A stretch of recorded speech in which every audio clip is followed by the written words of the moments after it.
work session. Looking at your agenda, we'll skip right down to the approval of the agenda. Any comments there? If not, of course, we'll approve that then on Thursday night, I would assume. Number 5, extension of employment contract for the director of schools will be a subject that we will take up almost immediately on Thursday night. Number 6, approval of consent agenda. It's tab 1 in your trustee computer. Any comment to make on the consent agenda?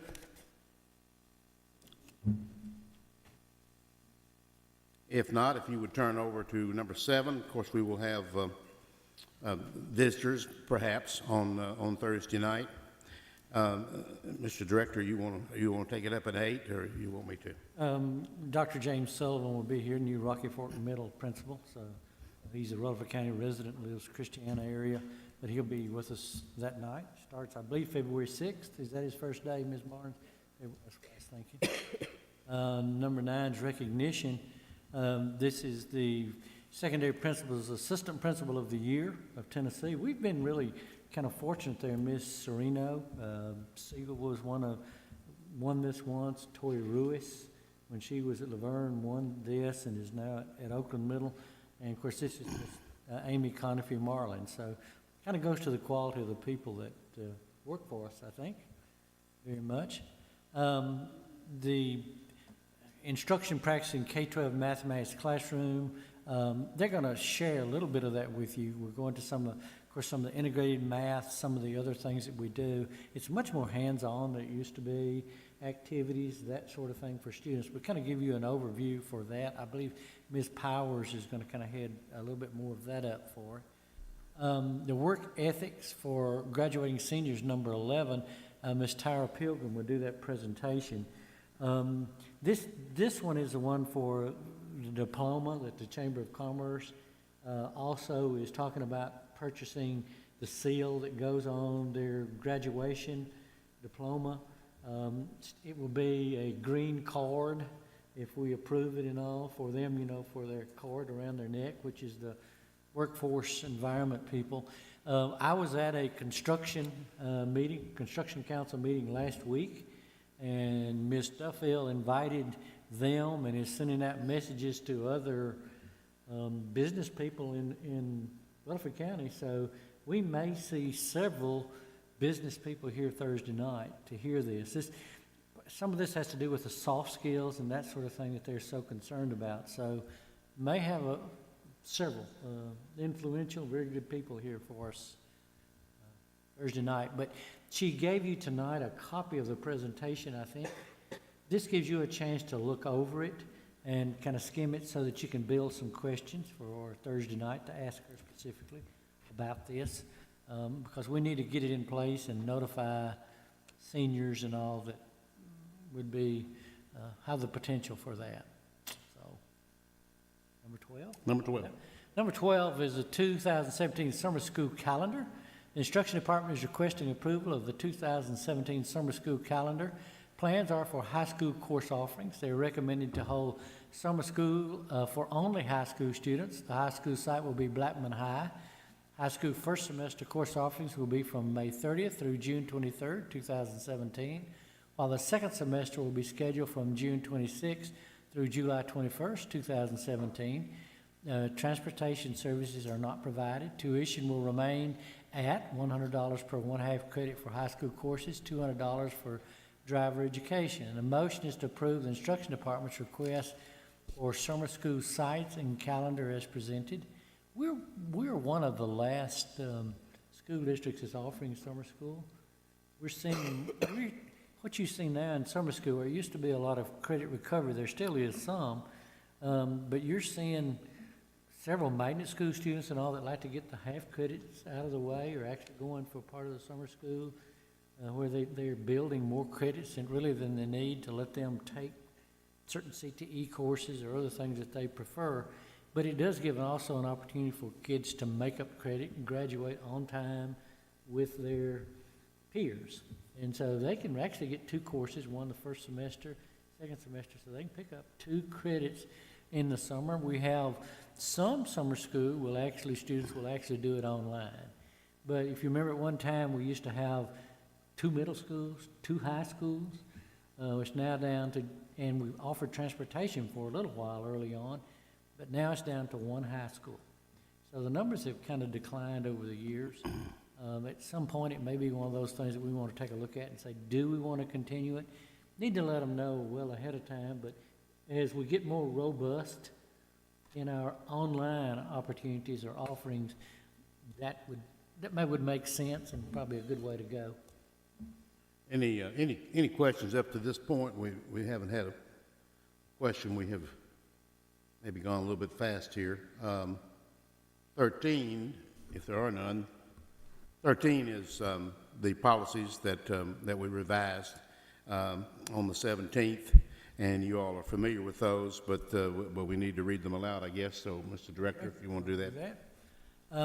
First policy is 4.700 testing program. The purpose of this revision is to revise language to comply with State Board of Education rules and regulations. Policy 3.400 transportation management. Purpose of this adoption is districts are required to have a policy in place regarding student transportation. Policy 3.600 insurance management. Purpose of this adoption is districts are required to have a policy in place regarding insurance management. Policy 4.406, use of internet.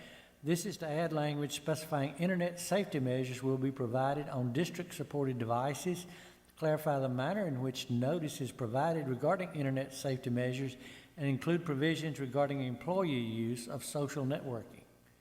Policy 4.606, graduation activities.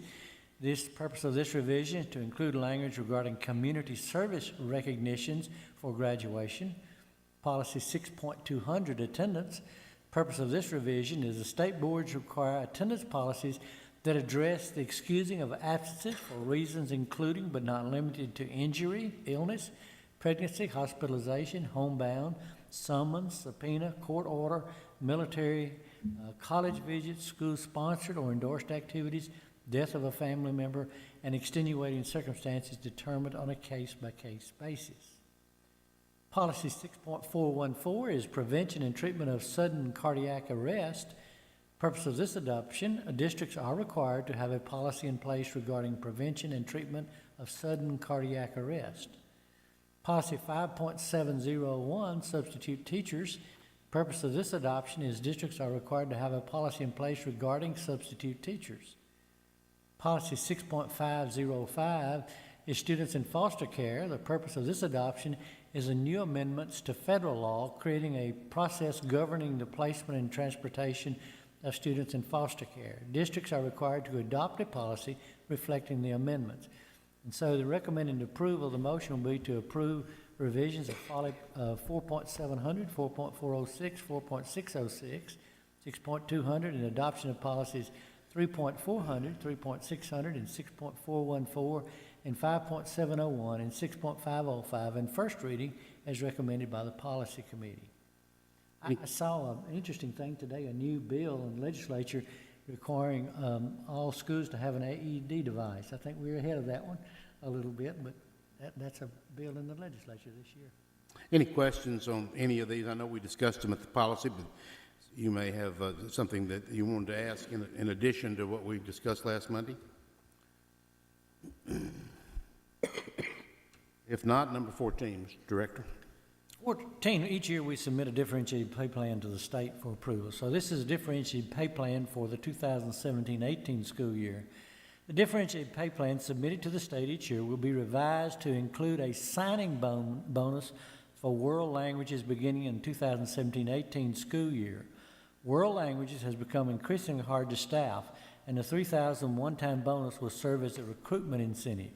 World languages in our high schools are primarily Spanish and French. We still have a few German left, some Latin left, but really getting difficult because the state board, you remember, required 2 languages, 2 years in the same subject. Once upon a time, you didn't have to have foreign language, but with this requirement, you have lots of students now taking foreign language. We will also include a $3,000 one-time signing bonus for employees who hold Board Certified Behavior Analyst, BCBA certification to work with students who exhibit behavior disorders. Recommend approval. The motion is for us to approve the differentiated pay plan for 2017-18 school year to include a one-time $3,000 signing bonus, adding world languages for employees, and to hold a BCBA, or Board Certified Behavior Analyst, as presented. When is that $3,000 paid? Right up front, or? We paid $1,500 in the fall in October, and the second $1,500 in February. Thank you. And we might need to give them a list of all that's included in this now, because it's been the math and some of the other positions, Physics, chemistry. math, physics, chemistry. And then Right. this year, we asked them to add world languages, and of course, the BCBA, because that's the position that we recently hired to the district. We had to work so hard to find that candidate that held that certification. Is this incentive enough to attract these individuals? It's comparable from what I can understand from surrounding districts. So, you know, some do slightly different things, but this is comparable, and it certainly is a good catalyst for our principals to use when they're having conversations with these candidates.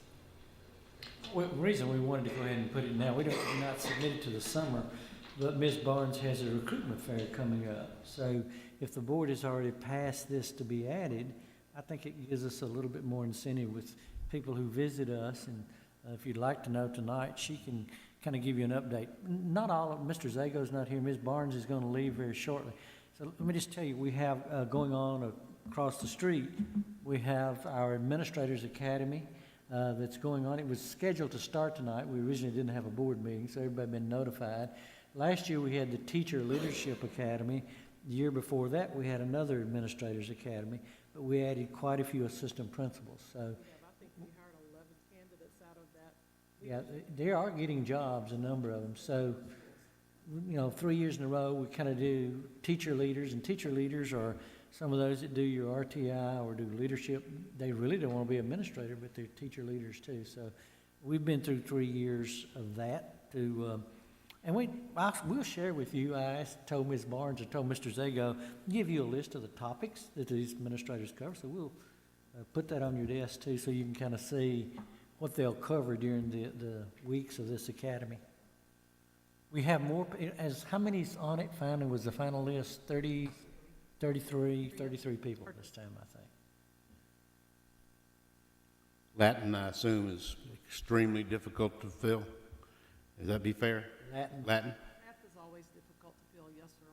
And I will tell you, the state has raised the cut scores for the praxis test that our teachers have to take to prove their competence in the content area. And they raised the cut score in math and world languages. So those tests are very difficult to pass, which has also limited the number of candidates that are able to pass that test and be ready to teach in our schools. So it narrowed the candidate list considerably. Questions from the board?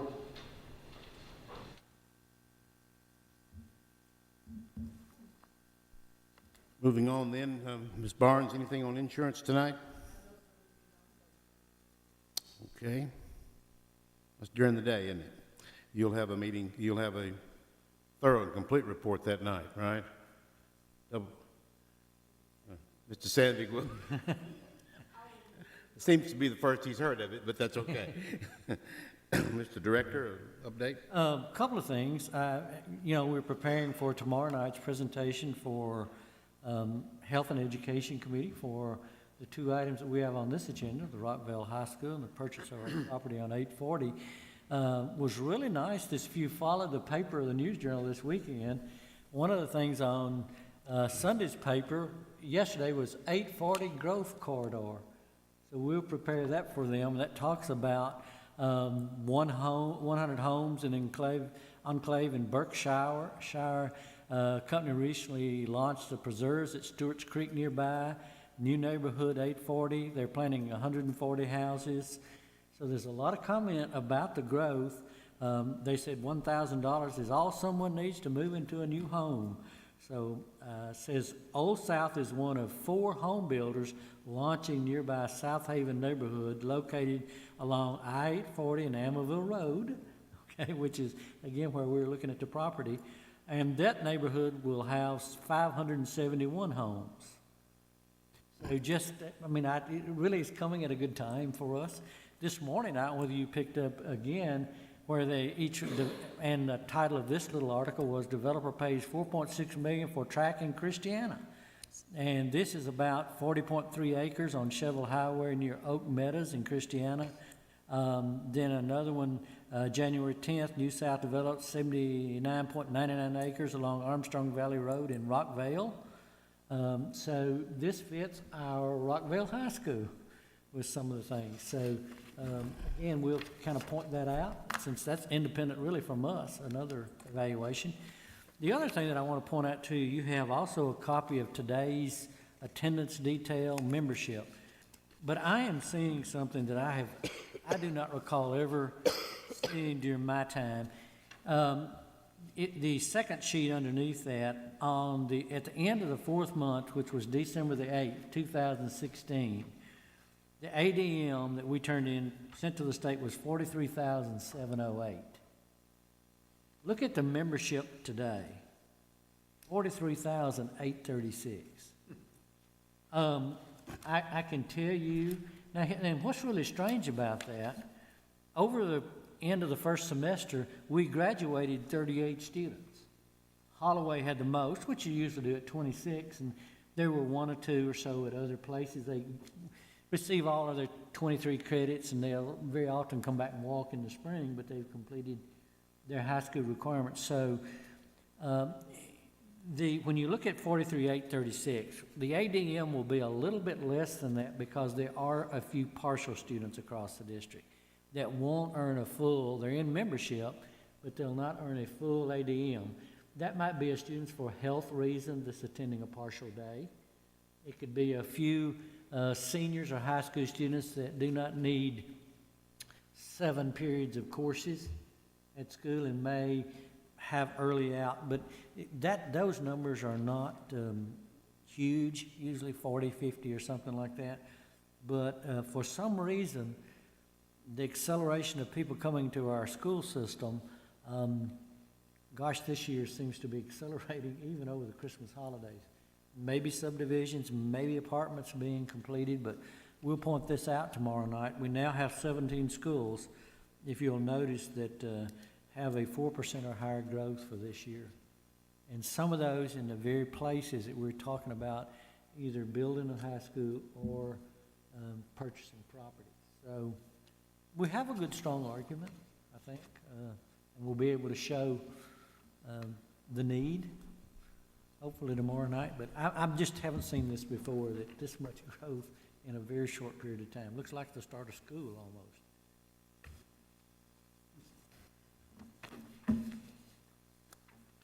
Anything else, Mr. Director? And Ms. Moore, number 17, Tennessee Legislative Network, Mr. Chairman, I'll plan to have a report on Thursday. Thursday night, okay. I believe you have a meeting tomorrow night, I believe, as well, do you not? Did you want me to? Do you want to just share that, the purpose of that, if you would? Sure, absolutely. I was invited to attend a meeting that the Rutherford County Education Association has scheduled with our new state representative, Tim Rudd, tomorrow evening at 6:30. So looking forward to getting to visit with him and kind of get a feel for where he's at in terms of education, and working together with him as we move forward with his new term. So. Thank you, Ms. Moore. Our governor is coming to Central Magnet Wednesday.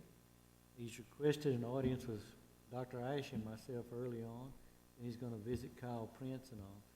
And I mean, they control who's coming. It was all out of his office, what's involved. So we look forward to that. I think some recognition for Kyle, and then that should have the highest ACT in the state at 29.1. So it should be a good visit.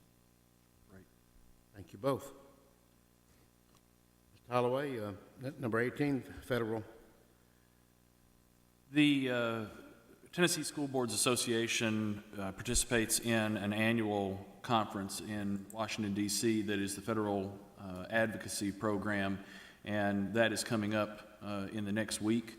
And Mr. Blair, as chairman or president of the Tennessee School Boards Association, will be in attendance, and it has been the practice of this board to send one board member, and as the Federal Relations Network representative, it's my privilege to represent our board on that. Interestingly enough, the Senate Health, Education, Labor, and Pensions Committee will render a recommendation on the appointment of Betsy DeVos for Secretary of Education, and that vote has been pushed to sometime next week, perhaps on the 31st, which is Tuesday, which is the day that representatives from the Tennessee School Boards Association are to meet with the chairman of that committee, Senator Lamar Alexander. So it proves to be a potentially eventful experience, and we're looking forward to that. And in preparing for that, I've certainly reviewed the testimony of Ms. DeVos and found it rather concerning. I would agree with that. Anything else, Mr. Holloway? No, and Thursday night I'll tell you as presented. All right, thank you. Number 19, general discussion by board members. I'll just remind you, tomorrow, Health and Ed, I believe it's 5:30, in room 205 at the courthouse. Hopefully you'll be able to come. And of course, we meet in regular session at 5 o'clock on the 26th. Anything else, board members, general discussion? Mr. Chairman, if I could. A couple of things that have come to my attention, and one of them is in Laverne, and I wanted to share it with the board members because you may be contacted by citizens of Laverne. There is a rezoning project that is before the Board of Mayor and Aldermen there in Laverne, and staff here at the central office have helped me to research the potential impact on our schools. The property is located immediately adjacent to Rutherford County Schools Project, Laverne Lake Elementary and Laverne Middle School there, and the potential is to move from an R1 zoning classification to an R3. The developer has indicated that they would like to place townhomes there, as many as 250 to 300 townhomes. Curiously enough, when we research townhomes and their impact on schools, they seem to have not as large of an impact as we might anticipate. And so we looked at a development of similar size or similar characteristics, and a development of 150 townhomes rendered 40 students into the schools. And so I've shared with some community members there that we might anticipate 80 to 100. Of course, we need to add to that 3% annual growth and things of that nature, but additional students to that area. Now, the property as it sits right now could be used as single-family homes, and that would render some students for sure.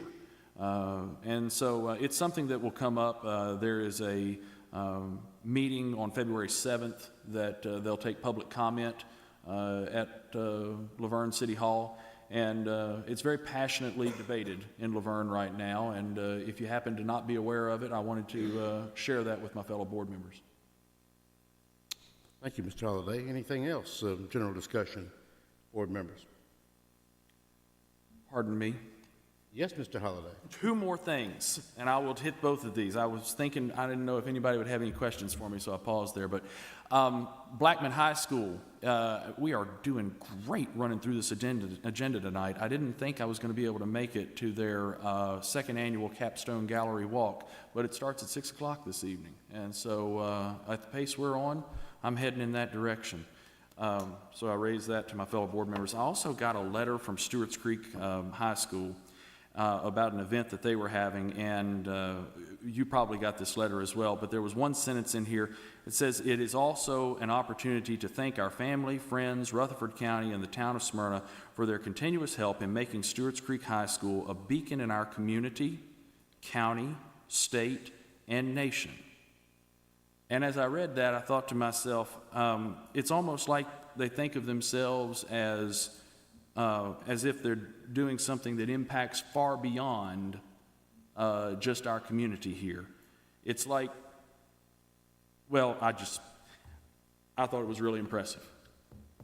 Well, the event I believe in question is football, dance, and cheerleading banquet and whatnot on Wednesday night. Is that not correct? It is.